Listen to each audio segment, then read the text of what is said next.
Hey there, it's Luna. Welcome again to my channel. Before we begin, kindly like and subscribe if you haven't already. I woke up with a spear pointed at my throat and 6 pairs of golden eyes with vertical pupils fixed on me as if I were the last meal of the day. They weren't human, and that became clear in the first second because their faces had that reptilian shape that makes you think of dinosaurs, with elongated snouts and crests of dorsal spines where there should be hair. Their scales reflected the dawn light in olive green tones that blended with beige on the abdomen and neck, and each one easily measured 6 feet of pure muscle covered in brown leather armor with shoulder pads that had spikes the size of my forearm. The one pointing the spear at me hissed something in a language that sounded like snakes sliding over stone, and the others laughed with that guttural sound that raises every hair on your body. The sensible thing would have been to stay still, but sensibility and I divorced years ago. So I tried to roll toward my axe that was 2 meters away. I didn't make it even the first meter because one of them stepped on my chest with her 3-clawed foot and pinned me against the jungle floor while the air escaped from my lungs in a pathetic gasp. Her golden eyes studied me with curiosity. She tilted her head like a predator does when it finds something interesting, but doesn't know whether to eat it or play with it first. And then she spoke in broken Spanish that sounded like the words hurt her throat. "Human hunter, you." I nodded because I had no air to speak, and she pressed harder on my chest while her claws tore my tan skin, enough for me to feel the burn, but not enough to cause serious injury. They ripped the leather bracelets from my wrists, inspected my tribal necklaces as if they were evidence of something, and when one of them found my hunting knife, she lifted it like a trophy, while the others hissed in approval. "Take Queen Syra," she decided. They tied my wrists with something that looked like rope but felt like steel cable. And when they stood me up, I discovered they weren't just taller than me, but also considerably stronger, because the one who grabbed my arm lifted me as if I weighed the same as a small child. The Amazon jungle is brutal at 7 in the morning with that humidity that turns every breath into forced labor.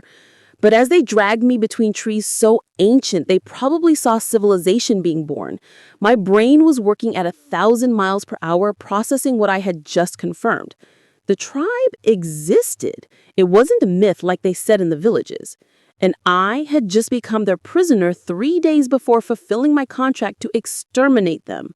The irony would have made me laugh if I wasn't sure that would only speed up my death.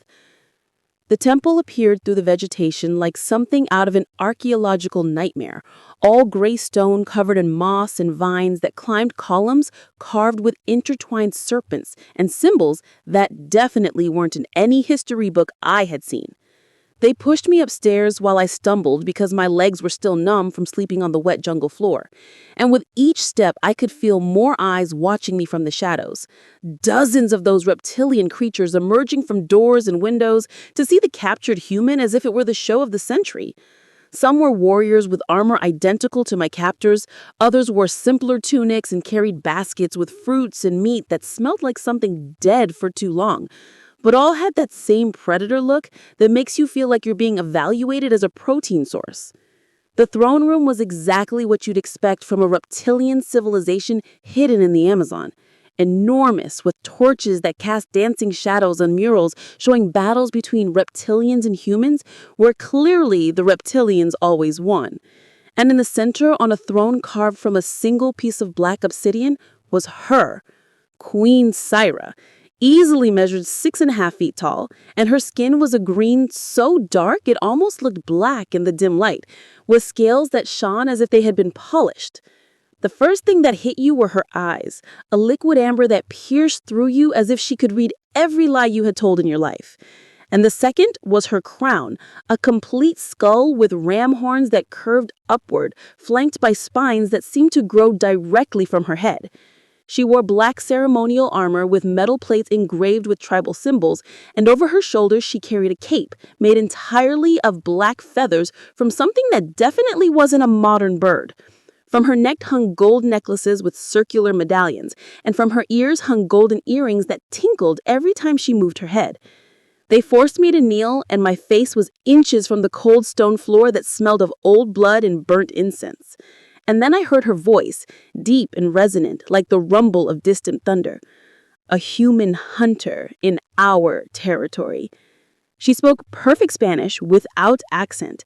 Do you know how many years it's been since we captured one alive? I raised my gaze enough to meet her amber eyes and responded with the only truth that made sense to say at that moment. Considering I'm still breathing, I assume not many. The warriors flanking me hissed in what I assumed was indignation at my insolence. But Syra raised a hand with black claws the length of my index finger, and silence fell over the hall like a heavy blanket. Insolent. A smile crossed her reptilian snout, showing teeth that could definitely tear chunks of flesh without much effort. I like it. It's been decades since anyone spoke to me without trembling.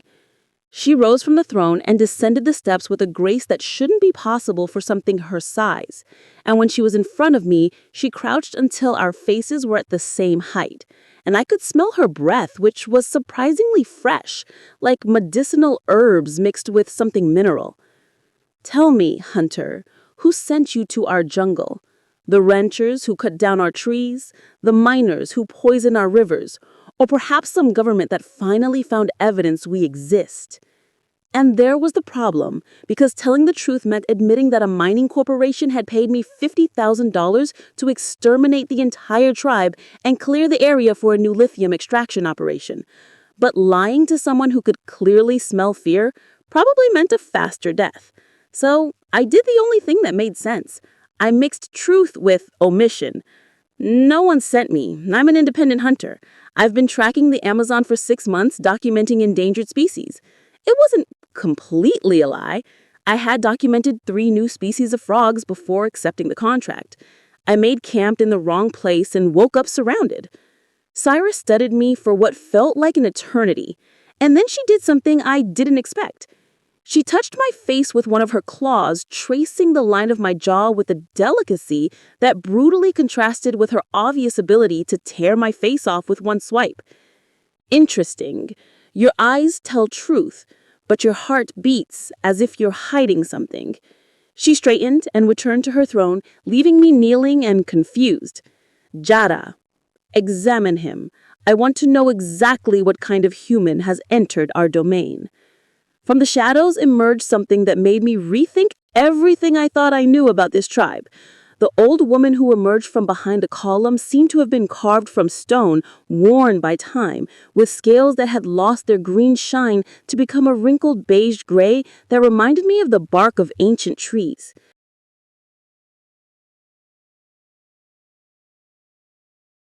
Her hair was white as morning mist and fell to her waist in strands that moved, even though there was no breeze. And in her right hand she held a black wooden staff, where a live snake with golden scales coiled, watching me with the same interest as its bearer. Javira wore ceremonial robes made of tanned leather decorated with feathers and bones that tinkled as she walked. And around her neck she wore necklaces of turquoise beads and the medallion with a small bird skull. Her eyes, though ancient, shone with an intelligence that made me feel naked under her scrutiny. She approached, limping slightly but without losing dignity, and when she was in front of me, she crouched with a creak of joints that sounded painful, but which she completely ignored. "Let me see, let me see," she murmured in that broken Spanish, while her clawed hands began to examine my face, my neck, my shoulders. The snake on her staff hissed and stuck out its forked tongue to taste the air around me, as if it could taste my intentions. Her fingers found the scars on my chest and back, result of years hunting in places where the jungle returns every mistake with interest. And for a second, I saw something change in her expression, a flash of recognition that I didn't like at all. "This is not naturalist." Her voice sounded like gravel being dragged by water. "This is killer. Smells of recent death. Many deaths. Jaguar, anaconda, crocodile." She pressed her claw over my heart. "Humans, too." My stomach contracted because She was right about everything except the last part. I didn't kill humans, but I had to defend myself from poachers who didn't appreciate me documenting their illegal operations. And apparently that left a smell these beings could detect. I'm not lying when I say I document species. My voice came out firmer than I expected.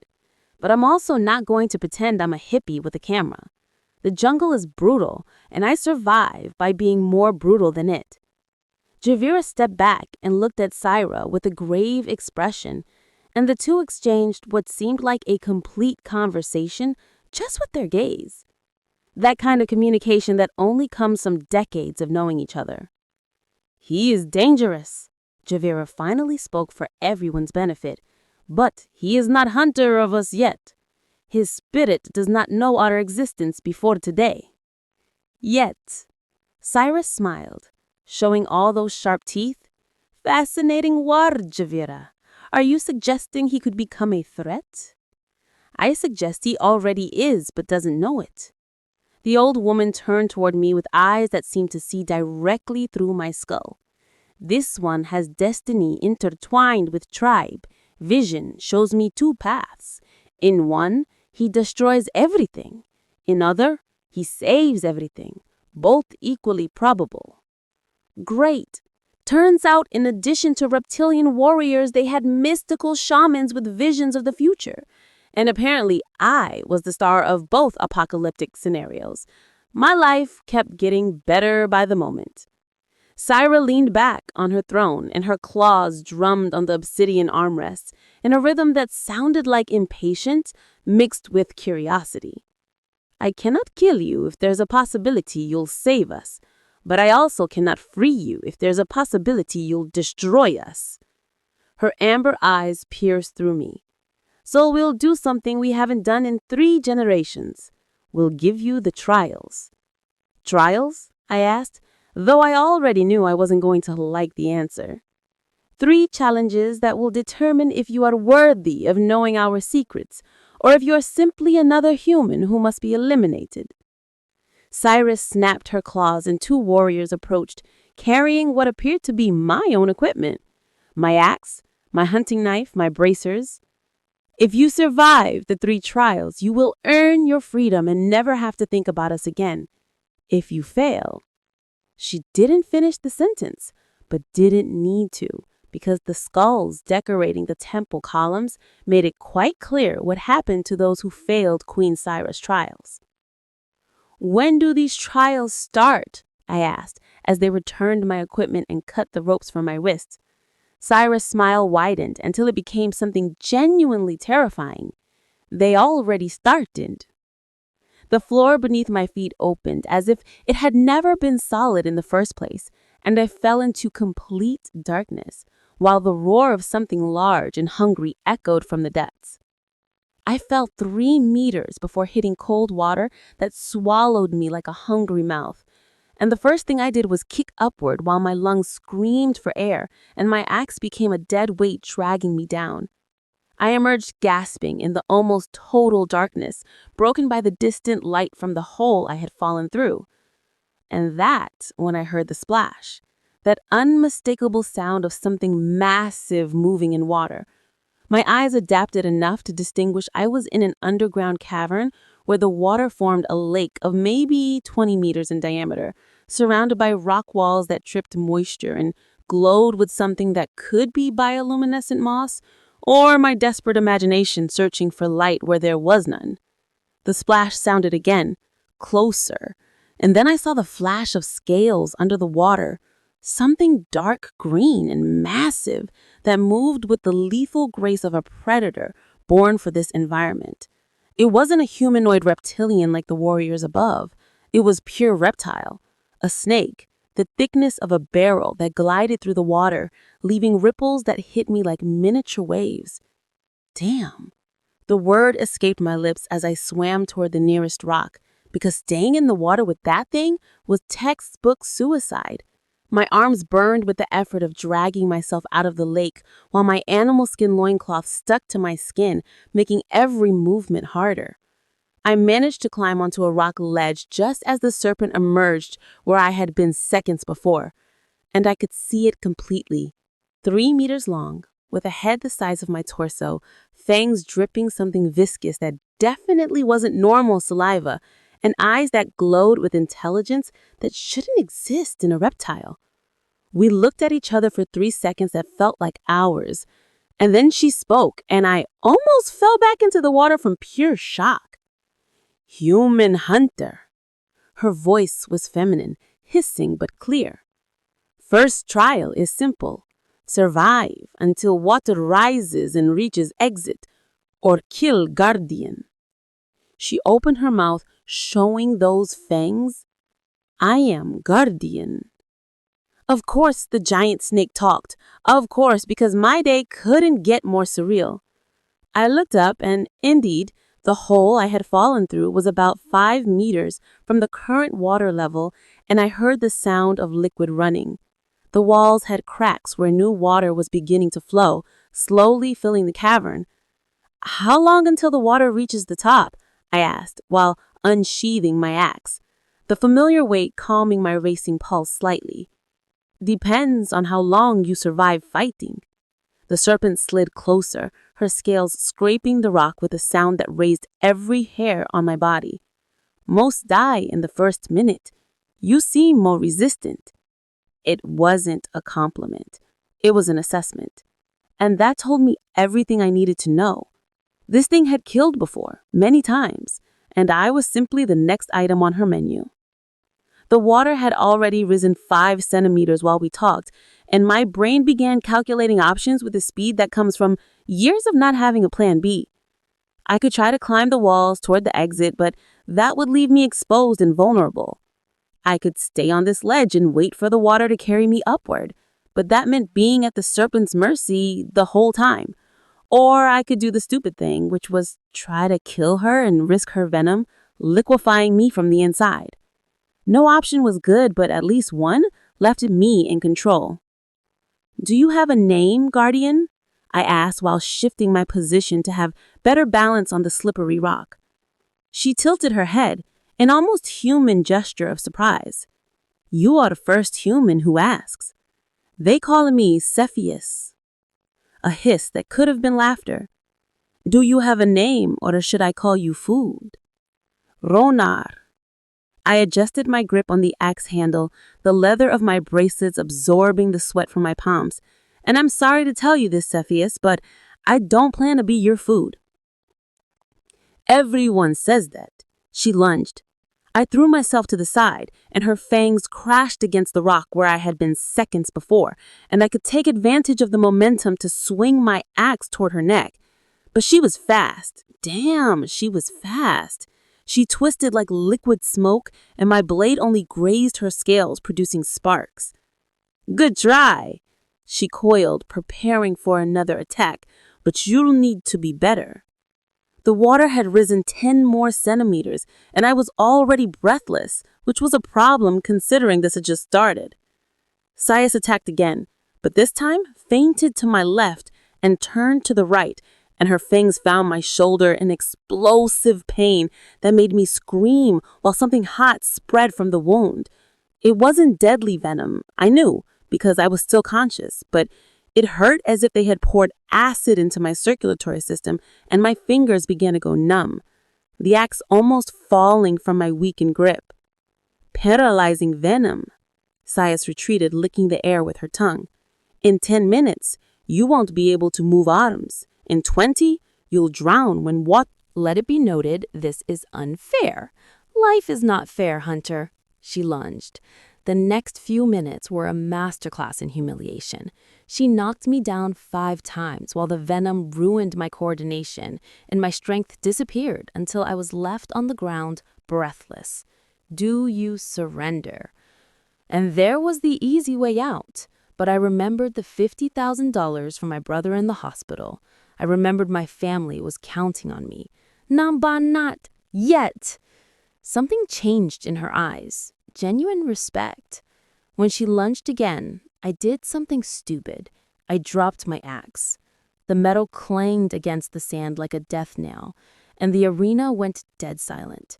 20 reptilian warriors leaned forward on the stone benches, their golden eyes narrowing to slits. Veskra froze mid-lunge, her curved swords hovering inches from my throat, confusion flickering across her scarred snout. "You surrender?" she hissed, voice laced with disbelief. "After all that fight?" "No," I gasped, rolling backward onto my knees despite the venom turning my veins to fire. My right arm hung useless, but my left snatched a fistful of the coarse arena sand, dry, gritty, mixed with something that sparkled like crushed bone. "I'm changing the rules." Her laugh was a guttural bark. "There are no rules beyond surrender or death, human." "Wrong." I surged up, flinging the sand straight into her face. She recoiled instinctively, swords slashing blind arcs through the air. Reptilian or not, eyes are eyes. The grit blinded her for a heartbeat, just enough. I dove low, shoulder checking her midsection like a linebacker tackling a tree. We crashed together, her armor cold against my skin, and I felt one of her swords spin away into the dust. The crowd erupted in hisses, outrage, excitement. I couldn't tell. Veskra roared, claws raking my back in burning lines, but I was already moving. My good hand found the fallen sword's hilt. It was heavier than my axe, unbalanced for my grip, but the black edge gleamed with a wicked promise. I rolled off her, bringing the blade up in a desperate arc. She parried with her remaining sword, sparks flying, but the venom had slowed me, not her. She kicked out, clawed foot slamming into my gut and launching me across the circle. Air exploded from my lungs. The world tilted. "Get up, Ronar. Brother's hospital bill. Family. 50 grand. Don't die for pride." I spat blood and pushed to my feet. Veskra circled now. One sword gone, the other held low. Sand caked her eyes, but she blinked it away with predatory patience. "Clever," she admitted, "but tricks end." "Then let's end it," I charged.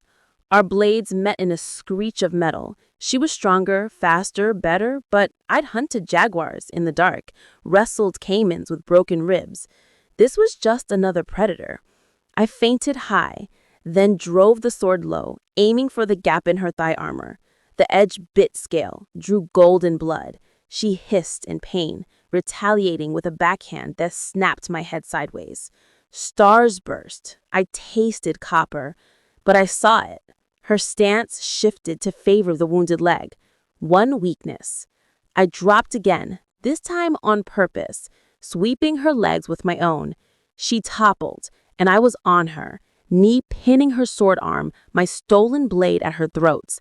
The arena thundered with stomping feet and rattling spines. "Surrender," I growled, voice raw. Veskra's chest heaved, her golden eyes locked on mine, unblinking. For a moment, I thought she'd force me to kill her. Then, slowly, she released the sword. "I yield," she rasped. The warriors exploded, not in anger, but approval. Fists pounded stone. Someone shouted my name, Ronar, like I was one of them. Veskra shoved me off, but not roughly. She stood, limping, and pressed a claw to her bleeding thigh. "You fight dirty, human. I like it."